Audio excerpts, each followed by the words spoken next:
There was this one time that I was on top of a mountain and I was playing chess against Bigfoot, and I cheated, which was a bad idea because then I was on the run from Bigfoot, and I ran all the way down the mountain into the desert, got bitten by 15 rattlesnakes, and that gave me some visions in which, yeah, so I ran into some people that helped me out. And it turns out they were some badass country musicians and hip-hop MCs, and we started collaborating, and that was about 75 years ago. So we've gotten...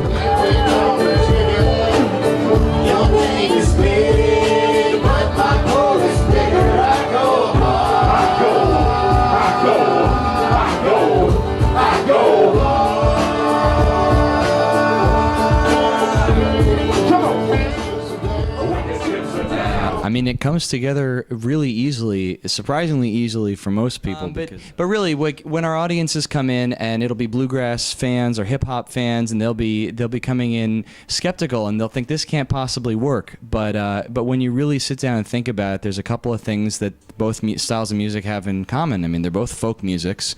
They're both sort of from the people. There's a strong improvisational element in both styles.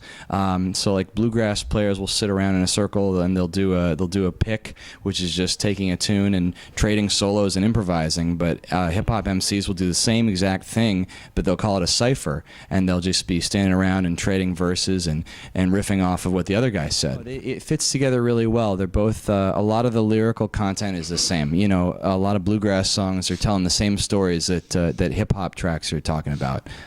Tough times, people down on their luck, outlaws, heartbreak, having to kill the woman that you love and then dump her body in the river and watch her as she floats down. You know, it's all the same stuff. The really funny part about it is when you tell somebody what it is, like, oh yeah, it's bluegrass hip hop. They, you usually get a pretty funny look. But the idea is that, when you mix just the melodic nature of a lot of the bluegrass music with the hip hop, with the beats, that's the same thing that you're doing when a cat's making a hip hop track with just samples or whatever, or somebody's playing live with a band. You're mixing that melody with the beats, and when you put it together, it works much easier than people think it might.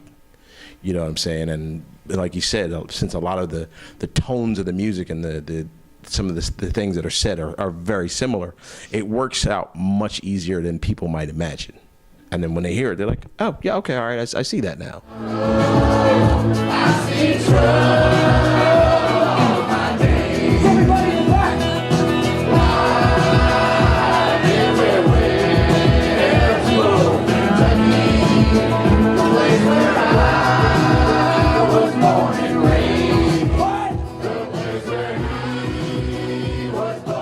Thought I'd be doing? No, not even remotely.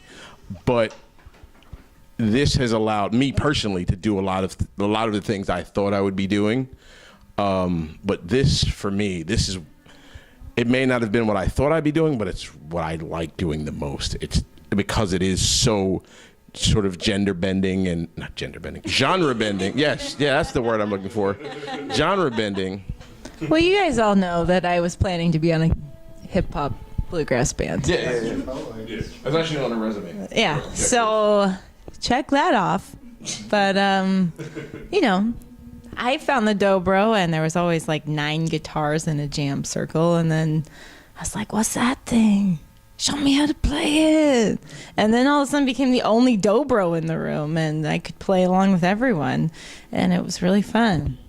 I guess I've been involved in many different genres, starting with classical music on up, through jazz and gospel and hip hop for a good portion of time. But I never. It was basically the thing where I was like, I did every genre except for country, and then I ran into this guy, and he was like, "Hey, there's this thing I'm doing. It sounds crazy, but you're gonna love it." And once I came into the studio, it was like within a matter of minutes once we started, jamming, that I was like, okay, I see what page you're on. I can get down with this. I mean, it's mostly because it's just so fun to do. It's not exactly the same as, it's similar to when you do, when you're putting together like hip hop tracks from sampling and everything, but it's more organic because it's a live band. So instead of you having to like mold and shape a sample into something else, people just kind of organically blend together. So it's just the creative process of putting together the tracks that we do, the performing and interacting with the crowd. It's just so much fun that, it wasn't exactly, I wouldn't have, like, if you asked me 10 years ago, well, actually, no. If you asked me 15 years ago, actually, the reason you laugh is because 10 years ago, I was in a band with him. If you asked me 15 years ago that I'd be doing bluegrass hip hop, I'd be like, what? But I mean, because on paper it sounds wild, but when you actually hear the music, that's when it all starts to click. People are like, oh, that's what you mean. Because we have fans that love hip hop or love bluegrass or love neither, but they love us.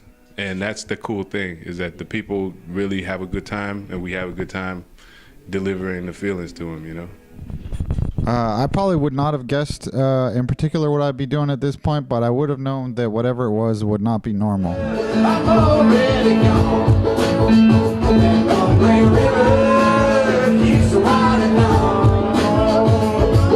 I got $500,000 cash, some t-shirts and CDs on the run, so I head down to DC. The cops is coming after me. I got stuck in traffic. Most of the people that are our shows have open minds that already have eclectic tastes. And there are purists out there. We've had quite a few converts. Yeah. We've had quite a few converts where people are like, I don't want people rapping in my bluegrass, but then they sit there in the front row with their arms crossed, like, I'm not going to enjoy this. But then like 3 songs in, they're out there sweaty. Yes. Our toddlers. Toddlers definitely get it. We have a lot of senior citizen fans. Yeah. They were like, this is the first time I can understand rap music. Well, the thing to remember too is like hip hop used to be new, but like the hip hop fans from way back are now like getting on. Yeah, hip hop is like over 40 years old now. Yeah. So. Damn, that's old. Yeah. It's been around longer than us. So. Well, today our biggest super fan, Linda, rode in the van with us from New York to DC, and it was like one of the most fun things she's ever done. And we do that a lot. And it's fun.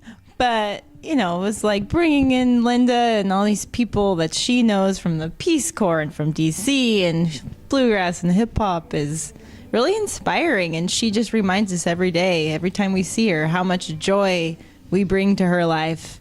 And then that's not just a small remark. Yeah, I mean, coming from somebody who was in the Peace Corps, and she's like, you guys are really doing good things in the world and bringing people together. I'm like, okay, but you, okay, all right.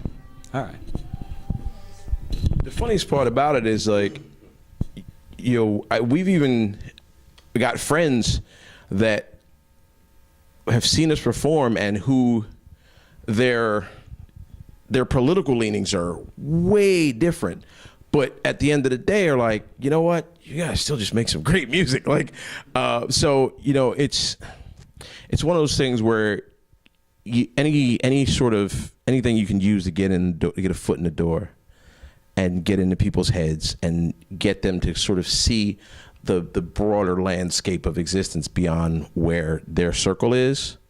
And if you can sort of expand people's circle and, have like the most hip hop cat in the world and an 85-year-old like lifelong bluegrass fan, vibing out to the same track. That's important. That's good stuff. Run your mouth, see what I'm about. Go ahead, run your mouth, see what I'm about. Should've known this was destined to happen. Lips flapping, that's a major infraction. Hardly competition, minor distractions. Drop a hot one and then I watch the reaction. I guess we're just always creating. All of us have like our own things, but there's also a lot of cross-pollination. You know, like Randy and I are both in another crew called Mental Advisory, but there was 4 members of Mental Advisory on the last Gangstagrass album. And there were 4 members of Gangstagrass on the last Blue Mental Advisory album. That's right. Yeah. You know, it's just because we're always, you know, on the road and writing and creating, it keeps the juices flowing. So like the times that we're not with each other, we're still going. Yeah. I see this as something akin to an old show called Voltron, in which 5 robot lions would unite into one big robot to defeat everything.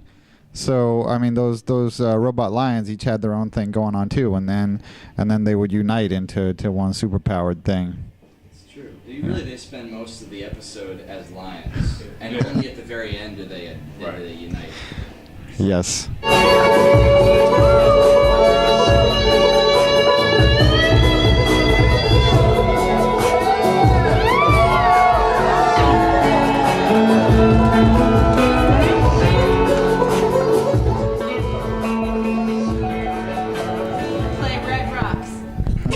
Play Red Rocks. Yeah, there's a lot of places that we would like to go and like to take this to festivals in different countries and getting to meet more people in more different areas of the world that we haven't been able to get to yet that we would love to. Yeah, pretty much. Yeah, it's just to piggyback off of what he's saying. It's mostly just playing in more places. We played all over the United States, and we've just started breaking into Europe. We just did a couple of stints in Europe last year, and we've been over there once before. But there's still more countries that we know are into Gangstagrass because we see them tweeting at us and posting our stuff that we want to get out there and see in person. You know, we want to touch the world. I want to go to Japan really bad. Really want to go to Japan.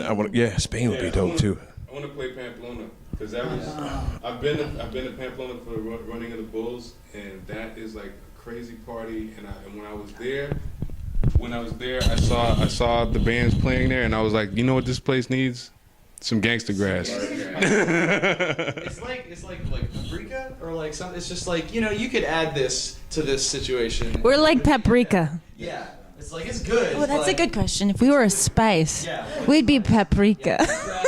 Yeah, but last summer we got to play in Germany at this World Music Festival, the biggest world music festival in Germany, called Rudolstadt Fest. Yeah. And it was the most amazing festival I've ever seen and experienced in my whole life, and I felt so lucky to be a part of it. Yeah. But we did, and it really fits in a world eclectic vibe, and to see what everyone's doing worldwide was so inspiring. I want to do more of that, for sure. Yeah, I mean, it's funny when you talk about like individual festivals. It's like I've always had a lifelong dream to play at the Gray Fox Bluegrass Festival. We did that within the first like 2 years of me being in this band. So like when we set individual goals like that, it's like we did that. I think doing more of like the educational stuff. I mean, we play at schools. We play for kids, like we joke about it, but we played for like kindergartners. We played for people in situations where it's more about sort of the reaching out and connecting people. But I don't know. I mean, me personally, I'm always down to like play with as many different people as possible. I know there used to be fish here.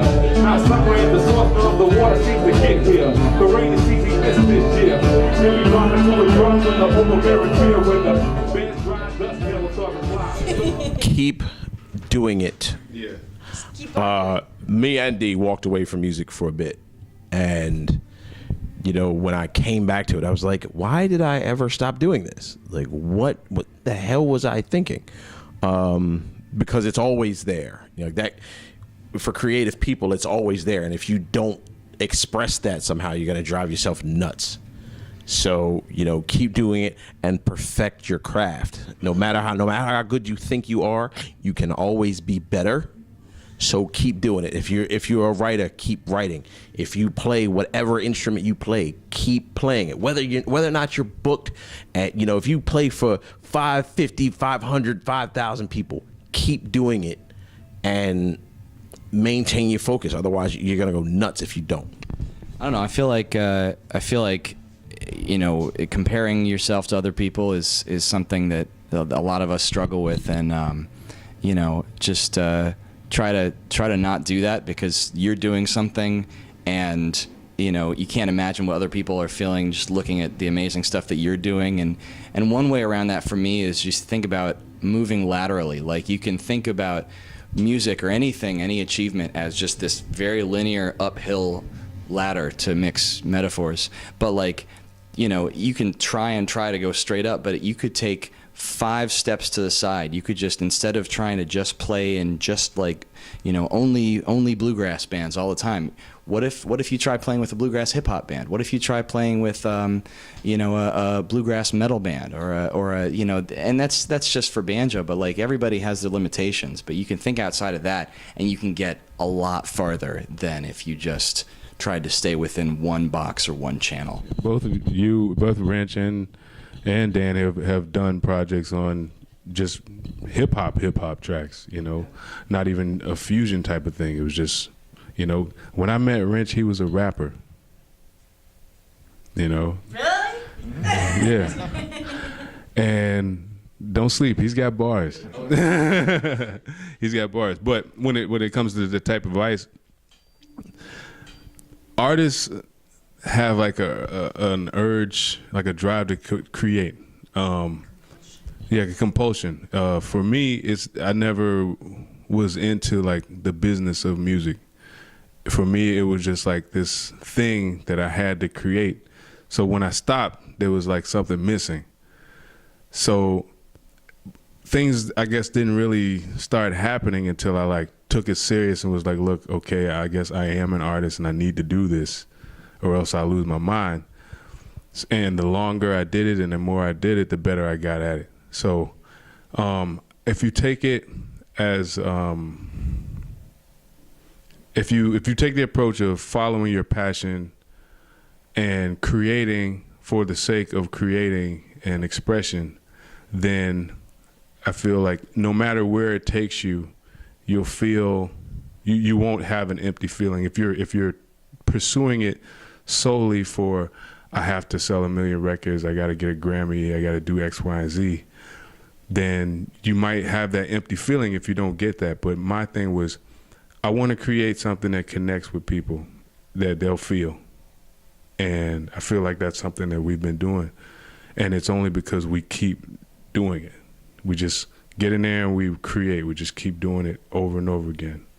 You know, some of these songs we've done thousands of times, but every time we do it, it has a little more energy than the last time.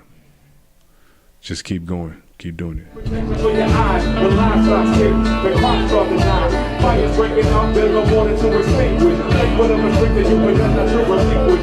People reaching up to the divine with their hands, what was mine, giving water, I'm lying in the same.